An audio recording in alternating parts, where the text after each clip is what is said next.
Hello everyone, this is Priya and welcome back to my channel go with law. आज के इस video में हम बात करेंगे कंटेम्प्ट ऑफ कोर्ट के बारे में। तो कंटेम्प्ट ऑफ कोर्ट बहुत ही इंपॉर्टेंट टॉपिक है एंटायर प्रोफेशनल एथिक्स के बारे में। लेकिन वीडियो स्टार्ट करने से पहले आप सबको एक बात बता दूं कि बहुत दिनों का गैप ले लिया था मैंने यूट्यूब से, लेकिन अभी यही कोशिश रहेगी कि मैं कंटिन्यूस वीडियोज डाल पाऊं। ठीक है, तो वीडियो स्टार्ट करने से पहले एक और बात आप सबको बता दूं कि अगर अभी तक आपने इस चैनल को सब्सक्राइब नहीं किया है तो जल्दी से सब्सक्राइब करिए, बेल आइकन को प्रेस करिए ताकि जो नोटिफिकेशन है वो आप तक पहुंच जाए, क्योंकि ऐसे ही यूजफुल वीडियोस मैं इस चैनल पे अक्सर लाते रहती हूँ। तो आइए हम स्टार्ट करते हैं आज का टॉपिक। तो मैं रीड आउट करूंगी, अगर आपको लगे कि ऐसा टॉपिक कोई इंपॉर्टेंट है, ऐसा इंपॉर्टेंट पॉइंट्स है कि आपको नोट डाउन करने की जरूरत है, तो आप प्लीज उसको नोट डाउन करिएगा। मैं ज्यादा फास्ट नहीं जाऊंगी क्योंकि ज्यादा फास्ट जाने से बहुत सारे स्टूडेंट्स को प्रॉब्लम में समझने में प्रॉब्लम होती है। तो कंटेम्प्ट ऑफ कोर्ट, एक सवाल करती हूँ आप सबसे। कंटेम्प्ट ऑफ कोर्ट, ठीक है, मान लीजिए कि अगर ऐसा कोई लॉ होता ही नहीं कंटेम्प्ट को लेके, कंटेम्प्ट ऑफ कोर्ट को लेके ऐसा कोई लॉ होता ही नहीं, तो क्या होता? सीधी सी बात है, क्या होता? सुप्रीम कोर्ट और हाई कोर्ट या किसी भी लोअर कोर्ट्स को ले लो आप, ठीक है, उनके बारे में कोई भी व्यक्ति कुछ भी बोल के जाता, ठीक है, और उनके अगेंस्ट में कोई एक्शंस नहीं लिए जाते, ऐसा ही होता ना। तो ये कोर्ट का जो मर्यादा है उसका उल्लंघन करना होता। तो कंटेम्प्ट का मतलब होता है डिसरिस्पेक्ट, ठीक है। कंटेम्प्ट ऑफ कोर्ट का मतलब हो गया डिसरिस्पेक्ट। अगर आप करते हो, क्या चीज को करते हो? कोर्ट के किसी डिग्री, जजमेंट या मान लीजिए वर्बली या रिटन में आपने ऐसा कुछ पब्लिश कर दिया जिससे कि कोर्ट की मर्यादा को बहुत ही ठेस पहुंची है ना। तो ये हो गया कंटेम्प्ट ऑफ कोर्ट का मीनिंग। तो जो कंटेम्प्ट ऑफ कोर्ट है ये पहले इंडिया में नहीं था जो इसके लॉ है, लेकिन कंटेम्प्ट ऑफ कोर्ट के जो लॉ है वो बाद में इंडिया में आए कंटेम्प्ट ऑफ कोर्ट्स एक्ट 1971 के टाइम। जब कंटेम्प्ट ऑफ कोर्ट्स एक्ट 1971 लागू हुआ तभी जो इसके लॉ है कंटेम्प्ट ऑफ कोर्ट के, वो भी तभी इंडिया में लाए गए, ठीक है। तो कंटेम्प्ट ऑफ कोर्ट देखिए, जो एक्ट है कंटेम्प्ट ऑफ कोर्ट्स एक्ट 1971, ये उतने अच्छे से ये डिफाइन नहीं करता है कंटेम्प्ट ऑफ कोर्ट को। ये कंटेम्प्ट ऑफ कोर्ट के खाली टाइप्स के बारे में बात करता है, ठीक है। तो इसके दो टाइप्स हैं, सिविल और criminal contempt. Civil contempt section 2B में है और जो क्रिमिनल कंटेम्प्ट है वो सेक्शन 2C में है। तो जो सिविल कंटेम्प्ट है, देखिए मैं रीड आउट करती हूँ, आप प्लीज नोट डाउन कर लेना अगर आपको लगे।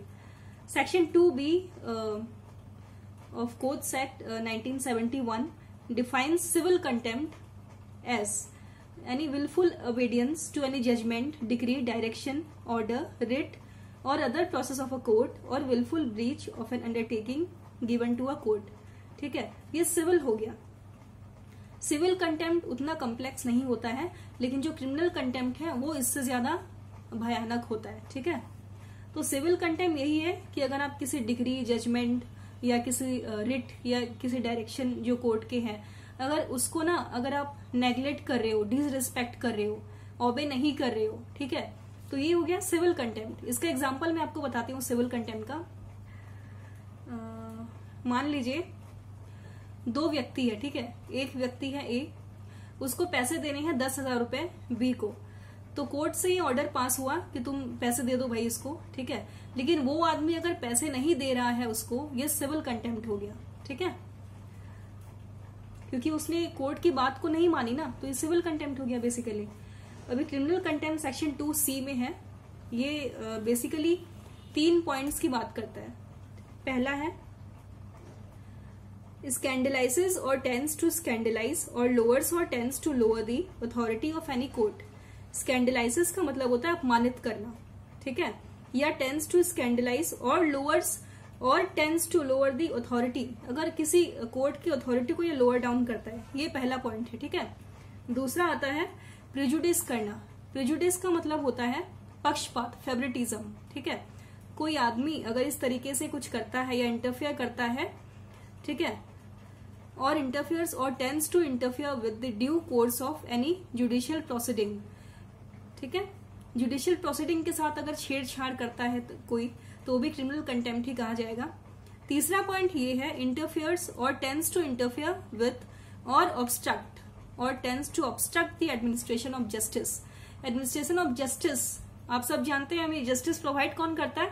हमें जस्टिस प्रोवाइड करता है कोर्ट, ठीक है।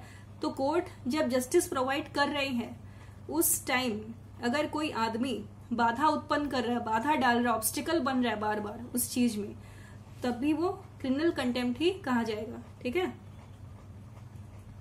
तो अब हम बात करते हैं इसके पनिशमेंट के बारे में। पनिशमेंट देखिए दोनों का सेम ही है। ए कंटेम्प्ट ऑफ कोर्ट में be punished with simple imprisonment for a term which में एक्सटेंड टू 6 months, 6 महीने की इम्प्रिजनमेंट हो सकती है, और विद फाइन विच में एक्सटेंड टू 2000 रुपीज, फाइन भी हो सकती है 2000 रुपए की, और विथ बोथ या फिर दोनों से। ठीक है, provided that the accused may be discharge और the punishment avoided may be remitted and on apology being made to the satisfaction of the court. इसमें यह कहा गया है 6 महीने की सजा तो होगी और 2000 रुपए का फाइन भी होगा, लेकिन जो अक्यूज्ड है अगर वो माफी मांग ले, अगर वो अपोलोजाइज कर ले जो भी उसने गलती की है, और अगर कोर्ट सेटिस्फाई हो जाए इस बात से, तो कंटेम्प्ट ऑफ कोर्ट से वो बच सकते हैं जो भी अक्यूज्ड है।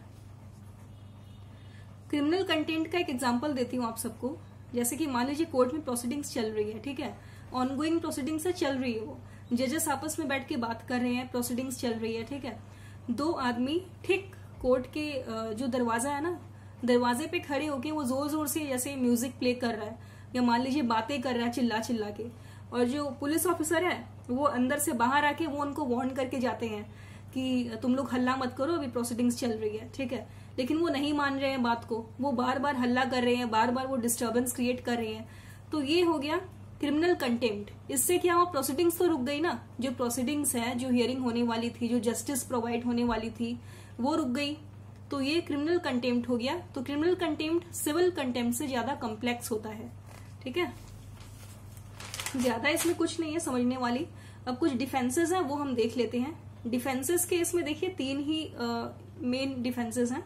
आप चाहे तो आप और भी लिख सकते हैं। तो पहला जो डिफेंस है सेक्शन 3 का, वो बात करता है इनोसेंट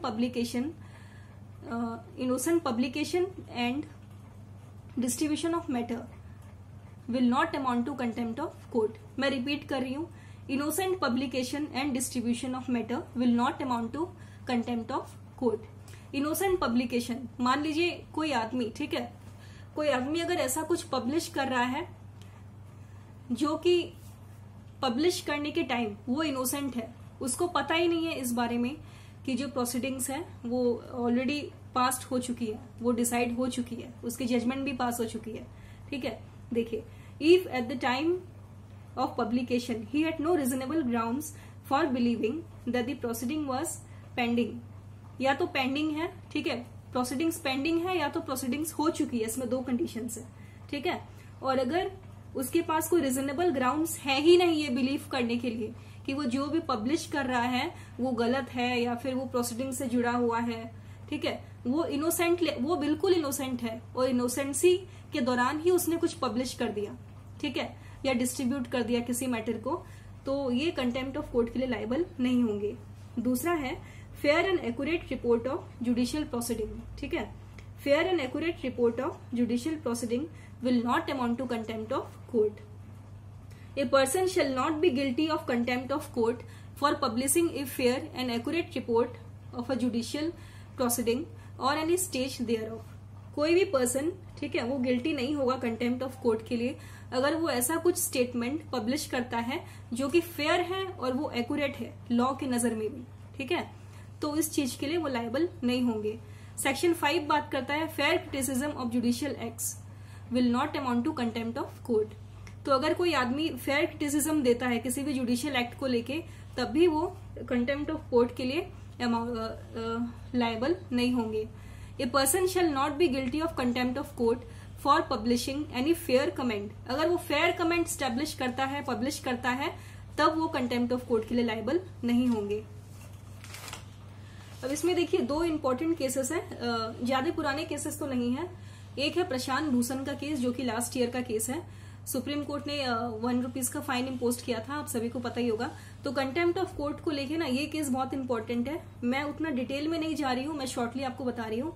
कंटेम्प्ट ऑफ कोर्ट का ये प्रशांत भूषण का केस हो गया, ठीक है। फिर एक हो गया कुणाल कामरा का केस। कुणाल कामरा जो कि कॉमेडियन है, उन्होंने अपने ट्वीट में ऐसा कुछ कमेंट किया था जो कि सुप्रीम कोर्ट और चीफ जस्टिस ऑफ इंडिया के अगेंस्ट में था। तो इन दोनों के ऊपर कंटेम्प्ट ऑफ कोर्ट के चार्जेस लगे थे। और सिविल था या क्रिमिनल था ये मैं आपको बताती हूँ। तो प्रशांत भूषण का जो केस था और ये जो कुणाल कामरे का जो स्कैंडेलियस केस था, ठीक है, इन दोनों के ऊपर जो कंटेम्प्ट ऑफ कोर्ट का जो चार्जेस लगे थे वो लगे थे क्रिमिनल कंटेम्प्ट, सिविल कंटेम्प्ट नहीं थे वो, ठीक है।